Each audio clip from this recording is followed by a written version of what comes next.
তাবলিগ জামায়াতের দুই গ্রুপের সংঘর্ষে ৩ জন নিহত। টঙ্গীতে সভা সমাবেশ নিষিদ্ধ। মাঠ ছেড়ে দেওয়ার ঘোষণা সাতপন্থীদের। আওয়ামী লীগের বিচারের আগে কোনো নির্বাচন হবে না বলছে জাতীয় নাগরিক কমিটি। শেখ হাসিনাকে ফেরাতে সরকারের প্রতি আহ্বান। 10 ট্রাক অস্ত্র চোরাচালান মামলায় মৃত্যুদণ্ড থেকে সাবেক স্বরাষ্ট্র প্রতিমন্ত্রী লুৎফুজ্জামান বাবর সহ 6 জন খালাস। উলফা নেতা পরেশ বড়ুয়ার যাবজ্জীবন। এবং বেনাপোল সীমান্তে 6 ঘন্টার ব্যবধানে 3 লাশ উদ্ধার। মরদেহে একাধিক ক্ষত চিহ্ন। পিটিয়ে হত্যা করেছে বিএসএফ দাবি পরিবারের।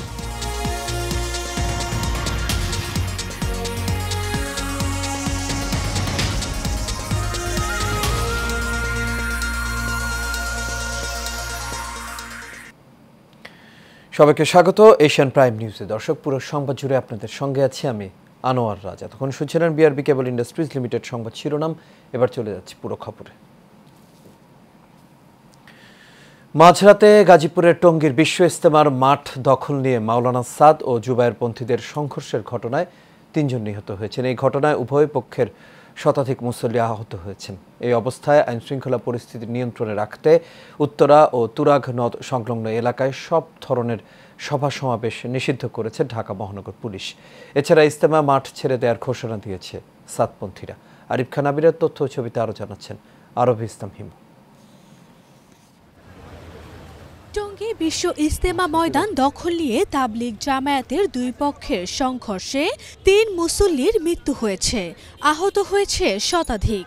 এই ঘটনায় তীব্র উত্তেজনা বিরাজ করছে পুরো ইজতেমার ময়দান জুড়ে। উত্তেজনা ছড়িয়েছে মহাসড়কেও। ঢাকা ময়মনসিংহ মহাসড়ক অবরোধ করে বিক্ষোভ করছে একটি পক্ষ। আচমকা ভোরে হামলার ঘটনায় প্রত্যক্ষদর্শীরা জানায়, কোনো কিছু বুঝে ওঠার আগেই মাওলানা সাদ কান্দলভির অনুসারীরা তাদের সাথীদের ওপর হামলা চালিয়েছে। রাত্রে 3টার পরে বা 3টার আগে অতর্কিত তারা মাঠের ভিতরে হামলা করছে, মানে যেটা সাধারণ মানুষ বুঝতে পারে না, সবাই ঘুমের ভিতরে ছিল, ওই সময়ই তারা ওখানে ঢুকছে। 3 জন সাথীকে হত্যা করা হয়েছে এবং হাজারের উপরে সাথী যারা ছিল, এমন কোনো সাথী নাই যারা আহত হয় নাই, বিভিন্নভাবে আহত। এই সাথীদেরকে বের করে দিয়ে তারা অবস্থান করতেছে। এদিকে জুবায়েরপন্থী অনুসারীরা বলছেন পরিকল্পিতভাবে এই ঘটনা। আপনিও বুঝেন, আমরা ভিতরে ছিলাম, তারা বাইরে থেকে আক্রমণ করে ভিতরে আসছে, তো এই যে কিভাবে তাদের লোক মারা যায়, আমরা সবাই আহত হয়ে বাইরে হয়ে গেছি, ওনারা এখন ভিতরে অবস্থান করছে। এমন ঘটনার সুষ্ঠু তদন্তের মাধ্যমে বিচারের দাবি জানিয়েছেন নিহতদের স্বজনরা। জানা গেছে ওইখানে লোক আছে আমাদের ঢাকা মেডিকেলে প্রায় 20 থেকে 30 জনের মতো। আর আহত যারা আছে বেডের মধ্যে শুয়ে আছে, চাপাটির দাগ আছে, ছুরির দাগ আছে, তারপরে মনে করেন রক্তাক্ত অবস্থা, ব্লাড পড়তেছে। যারা ওনাকে হত্যা করেছে বা যেই বিষয়টা নিয়ে উনি নিহত হয়েছেন তার সুস্থ তদন্ত আমি কামনা করছি। অন্যদিকে পরিস্থিতি নিয়ন্ত্রণে ইজতেমা ময়দান এলাকায় অনির্দিষ্টকালের জন্য সভা সমাবেশ নিষিদ্ধ করেছে প্রশাসন। এছাড়া সরকারের সঙ্গে বৈঠকের পর মাঠ ছেড়ে দেওয়ার ঘোষণা দিয়েছে সাতপন্থীরা। আরবি ইসলাম হিমু, এশিয়ান টেলিভিশন।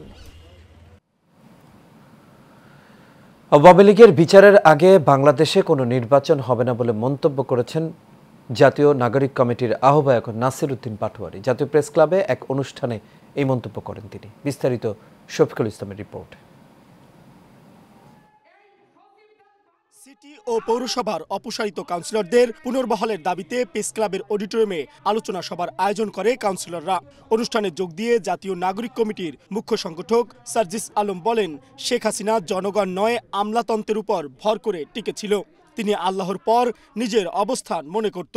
যদি জনগণের প্রত্যাশা অনুযায়ী কাজ না করেন, 1 বছর 2 বছর 5 বছর পার পেয়ে যাবেন, কিন্তু তারপর পরিস্থিতি এবং অবস্থা তার মতোই হবে। সে তো কোন পর্যায়ে চলে গিয়েছিল, মানে বাংলাদেশের ক্ষমতার জায়গায় আল্লাহর পরই তার অবস্থান, এমন একটি জায়গায় চলে গিয়েছিল। সেই জায়গায় তার অবস্থান যদি এমন হয়, আমরা যারা ছোটখাটো মানুষ রয়েছি, আমাদের অবস্থান জনগণ কোথায় নিয়ে ফেলবে সেটা আমাদের মাথায় রাখতে হবে। বৈষম্য বিরোধী ছাত্র আন্দোলনের আহ্বায়ক হাসনাত আব্দুল্লাহ বলেন, শেখ হাসিনা দেশের পক্ষে ছিল না বলেই পালিয়ে যেতে হয়েছে।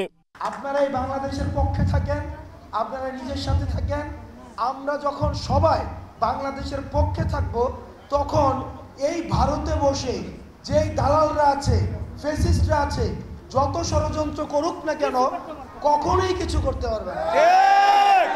কারণ তারা বাংলাদেশের পক্ষে ছিল না, যার কারণে তাদেরকে পালিয়ে যেতে হয়েছে। দেশের জনগণ ঐক্যবদ্ধ থাকলে আর কখনো ফ্যাসিবাদ ফিরতে পারবে না উল্লেখ করে নাগরিক কমিটির আহ্বায়ক নাসির উদ্দিন পাটোয়ারি বলেন, শেখ হাসিনা ও আওয়ামী লীগের বিচারের আগে বাংলাদেশে নির্বাচন হবে না। যারা আমাদের ভোটের অধিকার করে কেড়ে নিয়েছিল, আপনাদেরকে আজকের এই সমাবেশে আসতে বাধ্য করেছে, সেই শেখ হাসিনার বিচার ব্যতীত, আওয়ামী লীগের বিচার ব্যতীত এবং যারা ডিরেক্টলি ছাত্র জনতার উপরে গুলি চালিয়েছিল তাদের বিচার ব্যতীত আমরা কোনো ইলেকশনে আর যাব না। অন্তর্বর্তী সরকারের সমালোচনা করে এবি পার্টির যুগ্ম সদস্য সচিব আসাদুজ্জামান ফুয়াদ বলেন, এ সরকার কাজ করছে কিন্তু আওয়ামী লীগের আমলাতন্ত্র আগাতে দিচ্ছে না। অন্তর্বর্তীকালীন সরকার প্রচুর কাজ করতেছে কিন্তু আগাচ্ছে না কেন? আগাচ্ছে না ওই আমলাদের কারণে। এই আওয়ামী আমলাতন্ত্র প্রত্যেকটা সিদ্ধান্তে কিভাবে ম্যানিপুলেট করা যায়, স্লো করে দেওয়া যায়, গতি কমিয়ে দেওয়া যায়, সেই কাজটা করছে। Mohammad Shafiqul Islam, Asian television, Dhaka. বহুল আলোচিত চট্টগ্রামের 10 ট্রাক অস্ত্র চোরাচালানের ঘটনায় করা মামলায় সাবেক স্বরাষ্ট্র প্রতিমন্ত্রী লুৎফুজ্জামান বাবর সহ কয়েকজন আসামিকে খালাস দিয়েছেন হাইকোর্ট। এছাড়া উলফার সামরিক কমান্ডার পরেশ বড়ুয়াকে মৃত্যুদণ্ড থেকে যাবজ্জীবন দণ্ড দেয়া হয়েছে। আজ বিচারপতি মোস্তফা জামান ইসলাম ও বিচারপতি নাসরিন আক্তারের সমন্বয়ে গঠিত হাইকোর্ট বেঞ্চ এই রায় ঘোষণা করেন। বিচারিক আদালতের রায়ের পর 2014 সালের 6 ফেব্রুয়ারি রায়সহ মামলার নথিপত্র হাইকোর্টের ডেথ রেফারেন্স শাখায় পৌঁছে যায়, যা ডেথ রেফারেন্স মামলা হিসেবে নথিভুক্ত হয়।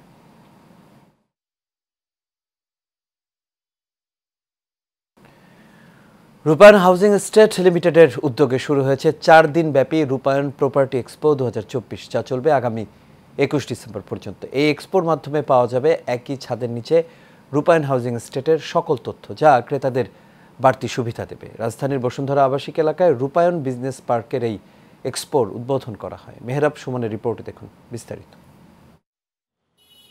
দেশের বিভিন্ন প্রাইম লোকেশনে আধুনিক সুবিধা সম্বলিত আবাসিক ও বাণিজ্যিক ভবন নির্মাণ করছে রূপায়ণ হাউজিং এস্টেট লিমিটেড। এরই ধারাবাহিকতায় রূপায়ণ হাউজিং এস্টেট লিমিটেডের উদ্যোগে শুরু হয়েছে 4 দিন ব্যাপী রূপায়ণ প্রপার্টি এক্সপো 2024। এই মেলায় রূপায়ণ হাউজিং এস্টেটের সব তথ্য পাওয়া যাচ্ছে একই ছাদের নিচে। মেলা উদ্বোধন করেন রূপায়ণ হাউজিং এস্টেট লিমিটেডের প্রধান নির্বাহী কর্মকর্তা মোহাম্মদ আলিনুর রহমান। জানান, আধুনিক নির্মাণশৈলী আর অত্যাধুনিক সকল সুবিধা সম্বলিত রূপায়ণের প্রতিটি স্থাপনা এরই মধ্যে রুচিশীল গ্রাহকদের মাঝে ব্যাপক সাড়া জাগিয়েছে। উদ্দেশ্য হচ্ছে যে রূপায়ণ হাউজিং এস্টেট লিমিটেডের আন্ডারে এখন এই মুহূর্তে যে প্রজেক্টগুলো আছে সবগুলোরই শোকেচিংটা আমরা এখানে করব এবং 2025-এ আমাদের বেশ কিছু আপকামিং প্রজেক্ট আসবে। আমরা তো একটা অ্যাপার্টমেন্ট বলতে কিন্তু শুধুমাত্র একটা অ্যাপার্টমেন্টই বুঝি 4 দেয়ালের মাঝখানে, কিন্তু রূপায়ণ সিটি সহ আমাদের এখন বর্তমানে যেগুলো ট্রু কন্ডোমিনিয়াম আছে, যেমন আমাদের রূপায়ণ লেক ক্যাসেল আছে এবং আরও কিছু আমরা প্রজেক্ট নিয়ে আসছি। এখন অ্যাকচুয়ালি মানুষের আমরা যেটা দেখেছি যে আসলে শুধুমাত্র অ্যাপার্টমেন্টটাই হলেই হয় না, তার লাইফস্টাইলের সাথে ম্যাচ করে যত ধরনের অ্যারেঞ্জমেন্ট আছে সবগুলো জিনিসই আসলে আধুনিক জীবনযাপনের জন্য যা আছে সবই দরকার এবং সেগুলো আমরা সবগুলো মাথায় রেখে আমরা কাজ করছি। Chief business officer Rezaul Haque Limon বলেন, রূপায়ণ হাউজিং এস্টেট লিমিটেড গতানুগতিক আবাসনের বাইরে গিয়ে আধুনিকতার ছোঁয়ায় গড়ে তুলেছে প্রিমিয়াম গেটেড কমিউনিটি, যেখানে রয়েছে সবুজে ঘেরা পরিবেশ, পর্যাপ্ত খেলার জায়গা এবং আধুনিক সব সুবিধা। রূপায়ণ আপনারা জানেন যে আমরা শুধুমাত্র টিপিক্যাল বিল্ডিং তৈরি করি না, আমরা প্রত্যেকটা বিল্ডিংয়ে একটা করে ইনোভেশন নিয়ে আসি, লিভিং স্ট্যান্ডার্ড নিয়ে আমরা প্রচুর কাজ করি। আপনারা জানেন যে রূপায়ণ সবসময় এইসব ব্যাপারে একটা ফাস্ট মুভার। রূপায়ণ হাউজিং এস্টেট লিমিটেড 26 বছরের পথ চলায় গতানুগতিক আবাসনের বাইরে গিয়ে প্রিমিয়াম গেটেড কমিউনিটি, টাউনশিপ এবং আইকনিক কমার্শিয়াল প্রকল্প নির্মাণ করে যাচ্ছে, যা গ্রাহকের স্বপ্ন পূরণে ভূমিকা রাখবে। Mehrab Suman, Asian television, Dhaka.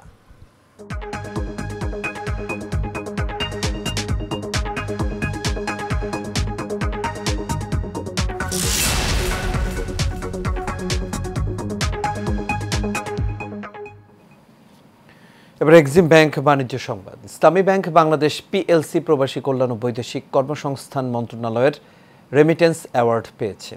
2023-24 অর্থ বছরে সর্বোচ্চ রেমিটেন্স আহরণ করায় এই পুরস্কার পায় এই প্রতিষ্ঠানটি। আন্তর্জাতিক অভিবাসী দিবস ও জাতীয় প্রবাসী দিবস উপলক্ষে রাজধানীর ওসমানী স্মৃতি মিলনায়তনে আয়োজিত এক অনুষ্ঠানে প্রবাসী কল্যাণ ও বৈদেশিক কর্মসংস্থান উপদেষ্টা ডক্টর আসিফ নজরুল এবং যুব ও ক্রীড়া উপদেষ্টা আসিফ মাহমুদ সজীব ভুইয়ার কাছ থেকে পুরস্কার গ্রহণ করেন ব্যাংকের ম্যানেজিং ডিরেক্টর মোহাম্মদ মনিরুল মাওলা।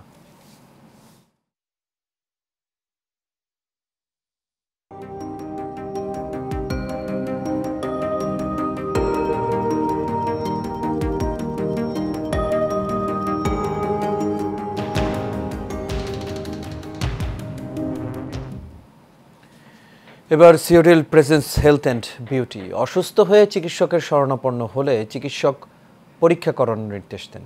এই পরীক্ষা নিয়ে আমাদের মাঝে অনেকে আবার ভুল বোঝাবুঝির উপলক্ষ খোঁজেন। রোগী মাত্রই ভাবেন চিকিৎসক অযাচিত পরীক্ষা দিয়েছেন, আবার কিছু ক্ষেত্রে চিকিৎসকের অযাচিত এই পরীক্ষার প্রমাণও মেলে। বিস্তারিত রিপোর্টে দেখুন। স্বাস্থ্যগত বিষয়ে অনেকের ধারণা যে টাকা যত বেশি খরচ করা যায় চিকিৎসা ততই ভালো হয়, যদিও এ বিষয়টি সবসময় সত্য নাও হতে পারে।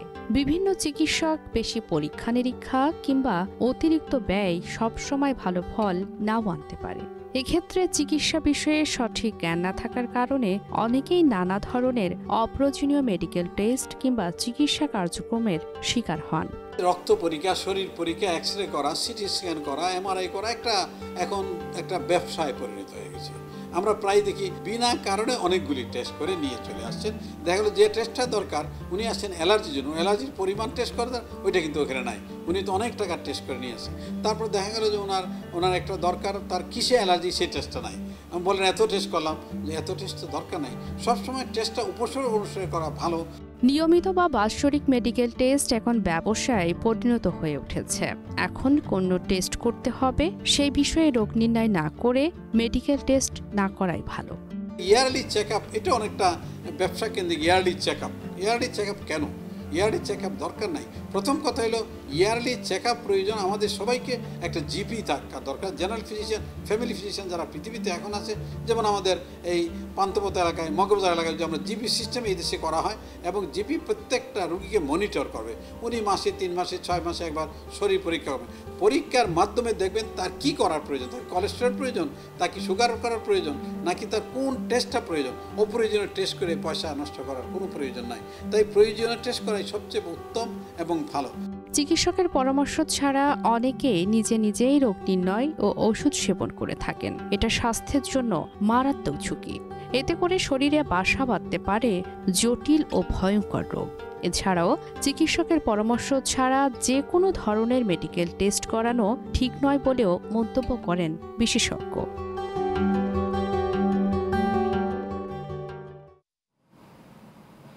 আর এর সাথে শেষ করবো এশিয়ান প্রাইম নিউজ। তবে যাবার আগে বিআরবি কেবল ইন্ডাস্ট্রিজ লিমিটেড সংবাদ শিরোনামগুলো দেখে নেব দর্শক আরও একবার।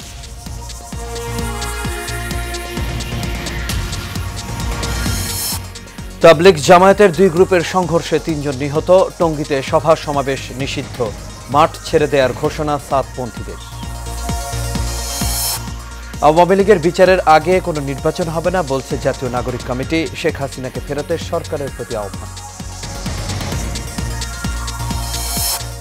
10 ট্রাক অস্ত্র চোরাচালান মামলায় মৃত্যুদণ্ড থেকে সাবেক স্বরাষ্ট্র প্রতিমন্ত্রী লুৎফুজ্জামান বাবর সহ 6 জন খালাস। উলফা নেতা পরেশ বড়ুয়ার যাবজ্জীবন। এবং যশোর সীমান্ত থেকে 3 যুবকের লাশ উদ্ধার। মরদেহে একাধিক ক্ষতচিহ্ন। পিটিয়ে হত্যা করেছে বিএসএফ, দাবি পরিবারের।